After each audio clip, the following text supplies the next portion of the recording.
Halo sobat, apa kabar dengan kalian? Semoga kalian masih baik-baik saja. Di sini saya akan melanjutkan episode 3. Buat kalian yang belum menonton episode 1 dan 2, silakan tonton dulu. Untuk link ada di deskripsi. Oke, kita langsung aja menuju ke alur ceritanya. Jangan lupa siapkan handset, pentil guling, dan check it out.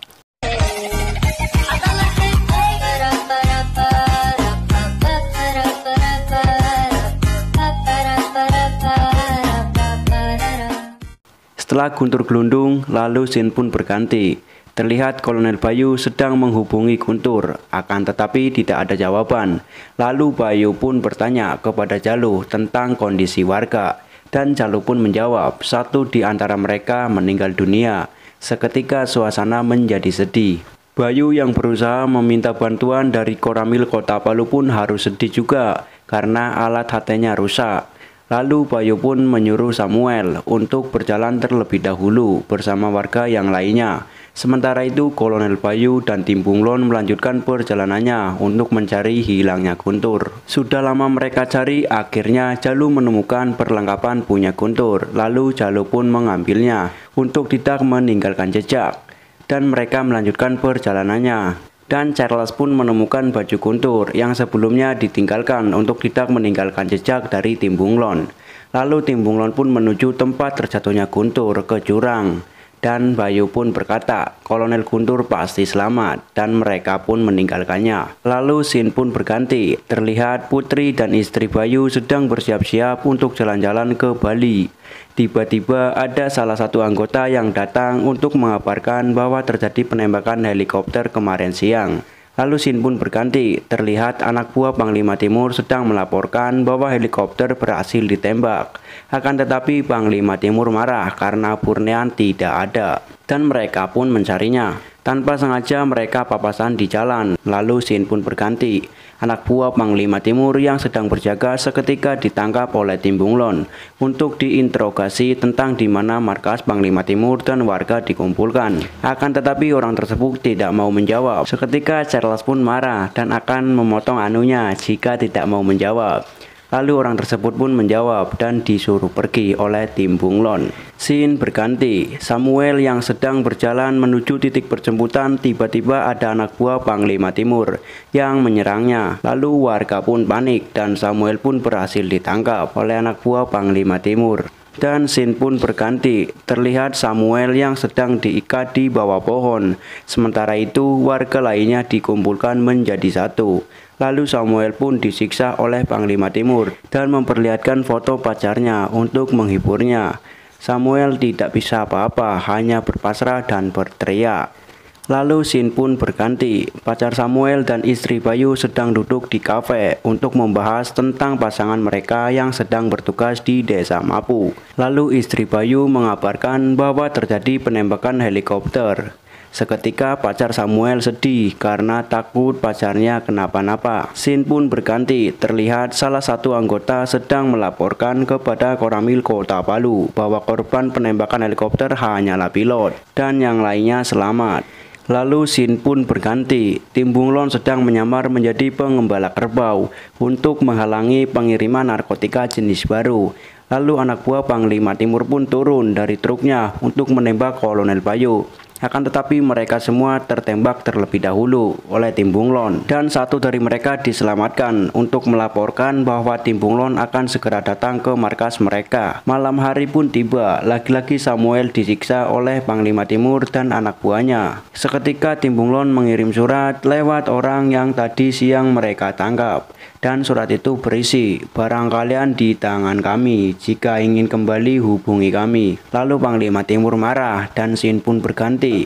Salah satu customer Panglima Timur kecewa karena barangnya tidak berjalan sesuai rencana. Sementara itu tiba-tiba Kolonel Bayu datang dan menekek Panglima Timur sambil bicara bahwa besok pagi tim Bunglon akan memberikan setengah barang yang sudah tim Bunglon dapatkan, dengan catatan setengah warga dilepaskan. Sementara itu warga yang dikurung mencoba kabur, akan tetapi tertangkap oleh Burnean dan anak buahnya. Ketika Burnean akan membunuh kakek tua itu, tiba-tiba Panglima Timur datang dan berkata, cukup.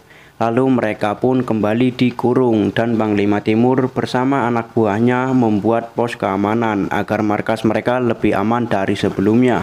Singkat cerita, pagi hari pun tiba. Bapak Rusman sedang memberikan semangat kepada warga yang lainnya agar mereka tetap tenang dan tidak takut. Karena dahulu Bapak Rusman pernah mengalami hal yang sama dan beliau berhasil selamat karena rasa semangat dan percaya diri. Lalu scene pun berganti. Kolonel Bayu pun mendatangi markas Panglima Timur sendirian. Sementara itu Charles dan Jalu melakukan pengintaian agar tetap aman. Setelah Kolonel Bayu sampai, anak buah Panglima Timur seketika mengepungnya. Dan sesuai perjanjian, Kolonel Bayu membawa setengah barang mereka. Sementara sebagian warga mampu dibebaskan.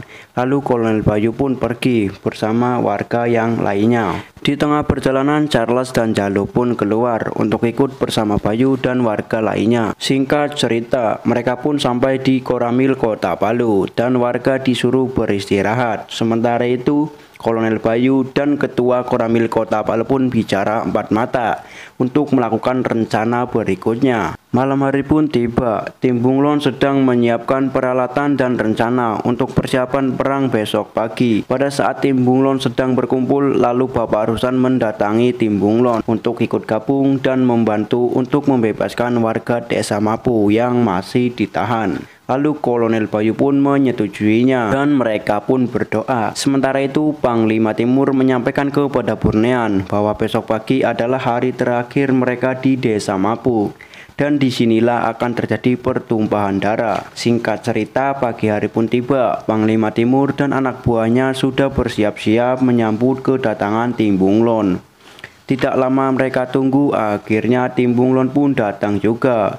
Seketika mereka dikepung oleh anak buah Panglima Timur dan terjadi percakapan. Saat anak buah Panglima Timur sedang mengecek barangnya, tiba-tiba ada bom yang meledak dan dari situlah tim Bunglon memanfaatkan keadaan. Sementara Bapak Rustan datang dengan membawa truk yang sudah disiapkan untuk bertempur. Lalu pertempuran pun terjadi. Pokoknya nang kene gue satset badbet seru pol. Singkat cerita, lalu Samuel dibebaskan oleh Jalu. Sementara itu Kolonel Bayu dan Panglima Timur sedang baku hantam. Dan Bapak Rustan pun ikut turun dari truk untuk membantu tim Bunglon. Sementara itu Charles sedang baku hantam bersama Burnean. Dan Charles pun KO karena Burnean terlalu barbar. Saat Burnean akan ngambil tembak dan pada saat akan ditembak, tiba-tiba Guntur datang dan menembak Burnean. Ternyata Guntur masih selamat saat dahulu kala terjatuh dari tebing. Akan tetapi Guntur harus tertembak juga oleh salah satu anak buah Panglima Timur dan sedikit terjadi baku hantam.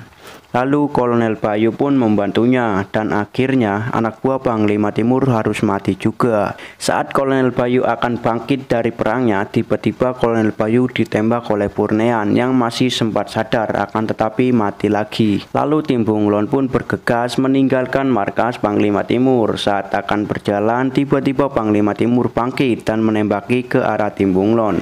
Dan terjadi pertembakan antara tim Bunglon dan Panglima Timur. Lalu Panglima Timur pun terkena tembakan oleh Charles di bagian dada dan kepala. Sehingga Panglima Timur kehabisan napas dan harus meninggal di tempat itu juga. Singkat cerita, Bayu yang setengah sadar sedang membayangkan bersama anak dan istrinya sedang berada di Bali. Lalu scene pun berganti.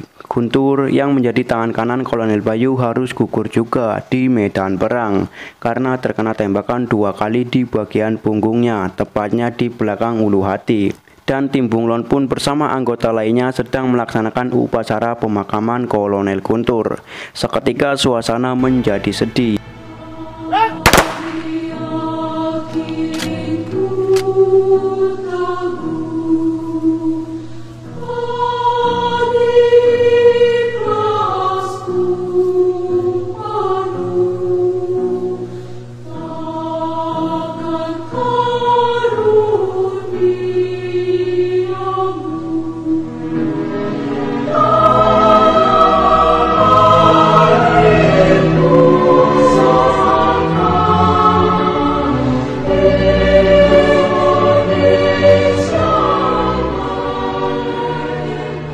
Singkat cerita, Charles menemui ayahnya, Bayu bersama anak dan istrinya, Samuel bersama pacarnya. Sementara itu, Jalu pulang sendirian. Dan tanpa disangka, adik Jalu tiba-tiba datang bersama pacarnya, sehingga membuat Jalu sangat bahagia karena adiknya bisa memaafkan kesalahannya.